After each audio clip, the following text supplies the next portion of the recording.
नमस्कार मित्रों, मैं पंडित अमित शर्मा यूट्यूब के ऊपर अपने हिंदी के एस्ट्रोलॉजी चैनल में आपका स्वागत करता हूँ। आज यहाँ एक नए मुद्दे पे बात करेंगे, एक नए विषय पे बात करेंगे कि सूर्य की महादशा हमें हमारे जीवन में किस प्रकार के फल देती है और सूर्य को और अधिक बलवान बनाने के लिए हमें कौन से उपाय करने चाहिए। इस चर्चा को आरंभ करने से पहले मैं आपसे एक छोटा-सा निवेदन करना चाहूँगा, जो कि हर वीडियो में करता हूँ, कि आप हमारे चैनल को सब्सक्राइब करें और आने वाले वीडियोज़ को देखते रहें। यदि एस्ट्रोलॉजी के माध्यम से आप मेरे से कोई सवाल पूछना चाहते हैं, तो फिर ईमेल के माध्यम से कॉन्टैक्ट कर सकते हैं। हमें अपने जीवन में एस्ट्रोलॉजी के हिसाब से जो भी फल प्राप्त होते हैं, वो हमारी चल रही दशाओं पे डिपेंड करते हैं। हमारी कुंडली में ग्रहों की स्थिति चाहे जितनी अच्छी क्यों ना हो, चाहे जितने अच्छे-अच्छे योग क्यों ना हो, राजयोग, गजकेसरी योग, लेकिन उनके परिणाम तभी हमें मिलते हैं जब हमारे जीवन में सही दशाएँ आती हैं। आज हम पहली महादशा पे बात करेंगे, सूर्य की महादशा। सूर्य की महादशा 6 वर्षों की होती है। सूर्य सभी ग्रहों का राजा माना जाता है। ये 6 वर्षों की सूर्य की दशा होती है, ये कभी भी एक सा फल हमें नहीं देती है। कारण क्या होते हैं?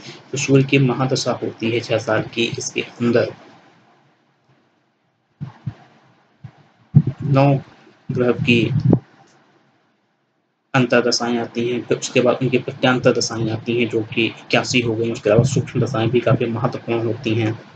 तो ये पूरा कॉम्बिनेशन बनता है कि फल देने का, ये सूर्य की महादशा, अंतर्दशा और प्रत्यांतर दशाओं के आधार पे बनता है। इसलिए कभी भी ये नहीं सोच लेना चाहिए कि यदि सूर्य मजबूत है हमारी कुंडली में, तो 6 साल तक हमें लगातार अच्छे फल मिलेंगे, या सूर्य कमज़ोर है तो 6 साल तक लगातार हम परेशान रहेंगे। ऐसी स्थिति कभी भी नहीं होती है। जब भी अंतर्दशाएँ बदलती हैं, जब भी प्रत्यांतर दशाएँ बदलती हैं, तो हमें भी परिवर्तित फल प्राप्त होते हैं। जहाँ तक सूर्य की बात है, सूर्य मेष लग्न में, सूर्य सिंह लग्न में और सूर्य धनु लग्न में काफ़ी बलवान ग्रह होता है, कारक ग्रह होता है। तो इन लग्नों में जब भी सूर्य की दशा आती है, तो जातक को सामान्य रूप से अच्छे फल प्राप्त होते हैं। उसके विपरीत कुंभ में लग्न में, मकर लग्न में सूर्य को बहुत ज़्यादा कारक ग्रह नहीं होता है, और कन्या लग्न में भी सूर्य की स्थिति बहुत अच्छी नहीं होती है। इन लग्नों में जब भी सूर्य की दशा आती है, तब हमें औसत फल प्राप्त होते हैं। जब भी सूर्य उच्च का होता है, यानी कि मेष राशि में, सुग्रही होता है यानी कि सिंह राशि में, या फिर वर्गोत्तम होता है। वर्गोत्तम का मतलब क्या है? सूर्य जिस राशि पर हमारे बर्थ चार्ट में है, यदि उसी राशि में नमाज चार्ट में भी है, तो सूर्य वर्गोत्तम हो जाता है। इन स्थितियों में हमें अच्छे फल प्राप्त होते हैं। सूर्य अच्छे फल क्या देता है? सूर्य के अच्छे फल ये होते हैं कि हमारे पिता का डेवलपमेंट होता है, पिता से सहयोग की प्राप्ति होती है, दादी से प्राप्ति होती है। सूर्य के सहयोग से हमें अच्छी नौकरी मिल जाती है। सूर्य के सहयोग से हमारा यश रहता है। सूर्य राजनीति में सफलता देने का सामर्थ्य रखता है। सूर्य मेडिकल इंडस्ट्रीज़ में सफलता देने का सामर्थ्य रखता है। सूर्य कंस्ट्रक्शन में हमें सफलता देने का मात्रा रखता है। लेकिन इसके विपरीत यदि सूर्य कमज़ोर होता है, सूर्य मान लीजिए तुला राशि में है, सूर्य मकर राशि में है, सूर्य कुंभ राशि में है, ऐसी कंडीशंस में क्या होता है कि सूर्य हमें आँखों के संबंध से परेशानियाँ देता है, हमारे बोन्स से परेशानियाँ हमें हो सकती हैं, पिता के स्वास्थ्य को परेशानी हो सकती है। यदि युवा एज में हमारी या बाल एज में हमारी ये दशाएँ आती हैं, तो हो सकता है कि पिता के करियर में भी परेशानी हो सकती हैं।